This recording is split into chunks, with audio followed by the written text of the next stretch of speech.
পানি খেয়ে মানুষ বেঁচে থাকতে পারে, খাবারের দরকার হবে না। দীর্ঘদিন পর্যন্ত এই পানি খেয়ে মানুষ বেঁচে থাকতে পারবে, খাবারের প্রয়োজন হয় না। তো এই পানির মধ্যে এমন কিছু উপাদান আছে যেটা মানুষের শরীরের রোগগুলোকে শেফা দিয়ে দিবে ইনশাআল্লাহ তাআলা আল্লাহর হুকুমে। তো প্রত্যেকটা কাজে রাসূল সাল্লাল্লাহু আলাইহি ওয়াসাল্লাম শহরে গেছেন মদিনায়, ওই মদিনার বাতাসটা আপনাকে বলে দিবে যেটা এটা একটা অন্যরকম শহর। ঠিক আছে, রাসূল সাল্লাল্লাহু আলাইহি ওয়াসাল্লামের রওজায় যাবেন, সামনে দাঁড়াবেন, আপনি আল্লাহকে চিনতে পারবেন। আপনি আর পৃথিবীতে থাকবেন না, অন্য জগতে চলে যাবেন। ওই যে বাকিউল গারকাত আছে, সাহাবীদের কবরস্থান জান্নাতুল বাকি, ওখানে ঢুকবেন, আপনার কাছে মনে হবে যে পৃথিবীটা আসলে কিছুই না। পৃথিবীর সবচেয়ে সেরা মানুষগুলো এই মাটির নিচে শুয়ে আছে, ওখানে আপনাকে খুবই তুচ্ছ মনে হবে তাদের সামনে। এই যে মানে বিভিন্ন জায়গায় গিয়ে আল্লাহকে চিনতে পাওয়া, এটা সবচেয়ে ভালো হয় হজ এবং উমরাতে গিয়ে। আল্লাহ পাক আমাদেরকে তৌফিক এনায়েত করুন, আমিন। তো এটা একটা আল্লাহকে পাওয়ার নিদর্শ। যাদের হজ ফরজ হয়ে গেছে অবশ্যই হজ করে ফেলবেন, আর যাদের সামর্থ্য আছে তারা বেশি বেশি উমরা করবেন। নবী সাল্লাল্লাহু আলাইহি ওয়াসাল্লাম বলেছেন, এক হজ পরের হজের মধ্যে যত গুনাহ মাফ করিয়ে দেয়, এক উমরা পরের উমরার মধ্যে যত গুনাহ সেগুলোকে মাফ করিয়ে দেয়। আল্লাহ পাক আমাদেরকে এই আমলগুলো করার তৌফিক এনায়েত করুন। 6 নাম্বার বলছি জিকির। আল্লাহ পাকের জিকির বাড়াতে হবে। যে আল্লাহ পাকের জিকির যত বেশি করবে, সে আল্লাহ পাকের মারিফত তত বেশি উপলব্ধি করবে, আল্লাহকে পাবে ইনশাআল্লাহ। আর এই জিকির করার জন্য ওযুও শর্ত নয়, জানেন? আল্লাহর জিকির করার জন্য কিন্তু ওযু শর্ত নয়। আপনি মনে মনে চলতে ফিরতে অলওয়েজ সুবহানাল্লাহ, আলহামদুলিল্লাহ, আল্লাহু আকবার, লা ইলাহা ইল্লাল্লাহ, আস্তাগফিরুল্লাহ পড়তেই থাকতে পারেন। কষ্টের কিছু আছে? খালি জবান চলবে, খালি জবান চলবে। মাঠে কাজ করছেন, ওই যে লাঙল দিয়ে কাজ করছেন, সেচ দিচ্ছেন, আপনি পড়তে থাকবেন আস্তাগফিরুল্লাহ ওয়া আতুবু ইলাইহি, লা হাওলা ওয়ালা কুওয়াতা ইল্লা বিল্লাহ, সুবহানাল্লাহ, আলহামদুলিল্লাহ, লা ইলাহা ইল্লাল্লাহ, আল্লাহু আকবার। কোনো সমস্যা? কোনো সমস্যা নেই। রান্না বান্না করছে মেয়েরা, এটা করতে করতে পড়তে পারবে না? গাড়ি ড্রাইভ করছেন, ড্রাইভ করতে করতে আপনি পড়তে পারবেন লা ইলাহা ইল্লাল্লাহ ওয়াহদাহু লা শারীকা লাহু, লাহুল মুলক ওয়া লাহুল হামদু ওয়া হুয়া আলা কুল্লি শাইইন কাদির। যে কোনো কাজ করতে করতেই ইল্লাল ইস্তিনজা, ইস্তিনজা বাদ দিয়ে। ইস্তিনজা কি জিনিস? প্রসাব পায়খানা। এই সময় এগুলো মুখ দিয়ে বলবেন না, দরকার নাই। আপনি এখানে এরপরে যে সময়গুলো আছে এগুলোতে আপনি জিকির বাড়াবেন। যে যত বেশি জিকির করবে তার কলব তত বেশি পরিচ্ছন্ন হবে। যার কলব যত পরিচ্ছন্ন, আল্লাহর নূর তার কলবে তত বেশি আসবে, সে আল্লাহ পাকে তত কাছে পাবে ইনশাআল্লাহু আযজা ওয়া জাল। 7 নাম্বার দোয়া ইস্তেগফার বাড়িয়ে দেয়।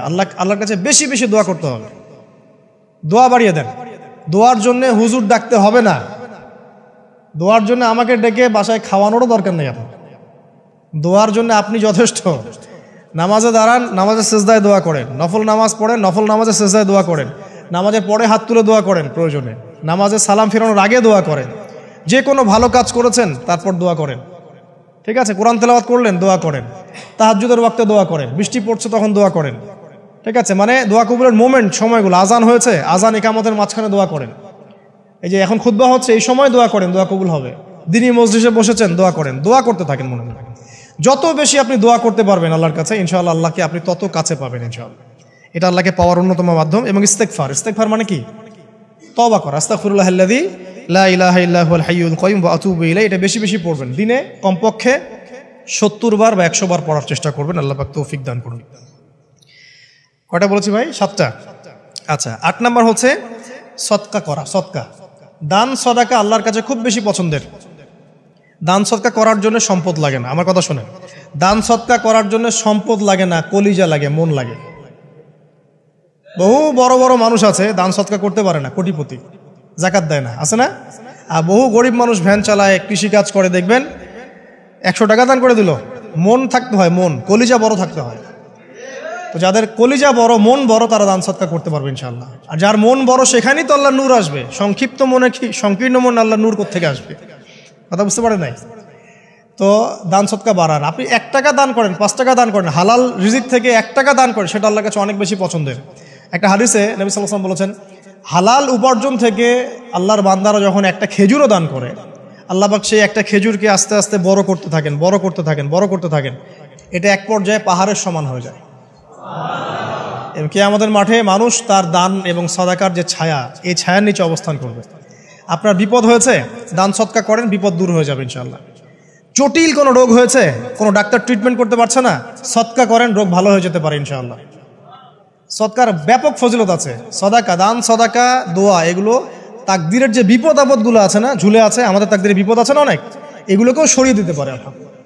এই শক্তি আছে দোয়া এবং দান সদকার মধ্যে। আল্লাহ পাক আমাদেরকে বেশি বেশি সাদাকা করার তৌফিক দান করুন, আমিন। আর সাদাকা নফল না করতে পারলেও কমপক্ষে ফরজ জাকাতটুকু দিবেন, ফরজ জাকাতটুকু দিবেন, কারণ জাকাত, সদকা এবং ব্যবসা এগুলো হচ্ছে ইসলামিক অর্থনীতির মূল ভিত্তি, এর সাথে কৃষিকাজ। আর দুটো বলে শেষ করে দেই।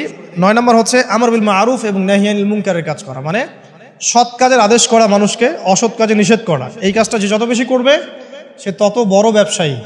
কারণ কি, আপনার দাওয়াতে, আপনার লেকচার শুনে, আপনার বই পড়ে, আপনার নসিহত শুনে যদি একটা মানুষও দিনের পথে ফিরে আসে, ওই একটা মানুষের সারা জীবনের যে নেক কাজ, এই সমস্ত নেক কাজের একটা অংশ আপনি পাবেন।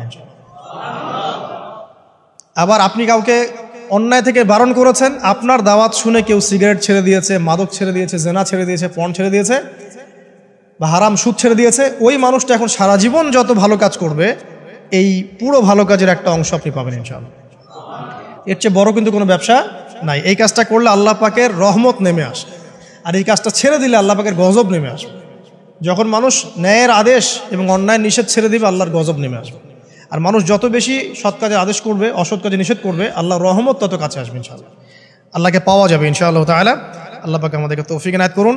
আর সর্বশেষ একটা বলে শেষ করে দেই, সেটা হলো যে আল্লাহর দিনকে, আল্লাহর দিনের খেদমত করা বা দিনের কল্যাণে নিজেকে নিয়োজিত রাখা।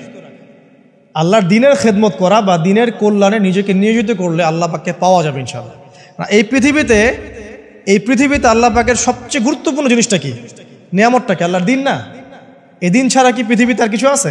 একটা হাদিসে আসছে যে পুরো পৃথিবীটাই তো অভিশপ্ত। পুরো পৃথিবীটা কি? অভিশপ্ত। শুধুমাত্র দিনের এলেম অর্জনের জায়গা ছাড়া, তালেবে এলেমদের জায়গা ছাড়া, দিনী মাহফিলগুলো ছাড়া, যেখানে নামাজ হয় এই জায়গাগুলো ছাড়া বাকি সব অভিশপ্ত জায়গা। তো এখানে পৃথিবীতে সবচেয়ে গুরুত্বপূর্ণ এবং ইম্পর্টেন্ট, আল্লাহর কাছে প্রিয় জিনিসটা কি? আল্লাহর দিন। তো আল্লাহর সেই প্রিয় জিনিসটাকে যারা এগিয়ে নেওয়ার চেষ্টা করবে, সেই দিনের খেদমত করার চেষ্টা করবে, দিনের জন্য একটা মসজিদ করা, একটা মাদ্রাসা করা, হ্যাঁ, একটা কোনো ভালো কোনো প্রকল্প করার চেষ্টা করবে, আল্লাহ পাক কি তাদেরকে রক্ষণাবেক্ষণ করবেন না? আল্লাহ পাক তাদের অভিভাবক হবেন না? নিঃসন্দেহ হবেন ইনশাআল্লাহ। এবং ইনশাআল্লাহ তাআলা তারা পৃথিবীতেও সফল হবে, পরকালেও ইনশাআল্লাহ তাআলা সাফল্যের চাদর তাদেরকে আঁকড়ে ধরবে ইনশাআল্লাহ তাআলা। আল্লাহ রাব্বুল আলামিন আমরা সবাইকে এই দুনিয়াতে আল্লাহকে পাওয়ার তৌফিক দান করুন, এবং যে কাজগুলো করলে পরে আল্লাহকে পাওয়া যায় সেই কাজগুলো বেশি বেশি করে করার তৌফিক আল্লাহ পাক দান করুন। এবং পরকালে আল্লাহ রাব্বুল আলামিন আমাদের গুনাহগুলোকে মাফ করে আল্লাহর রহমতের চাদরে আমাদেরকে আবৃত করে নিন। আল্লাহুম্মা আমিন। আকুলু কওলি হাযা আস্তাগফিরুল্লাহ লি ওয়া লাকুম ওয়া লিসাইরিল মুসলিমিন। বারাকাল্লাহু লানা ওয়া লাকুম বিল আয়াতিল হাকীম। ইন্নাহু তাআলা জাওয়াদুন কারীম ওয়া রাউফুর রহিম।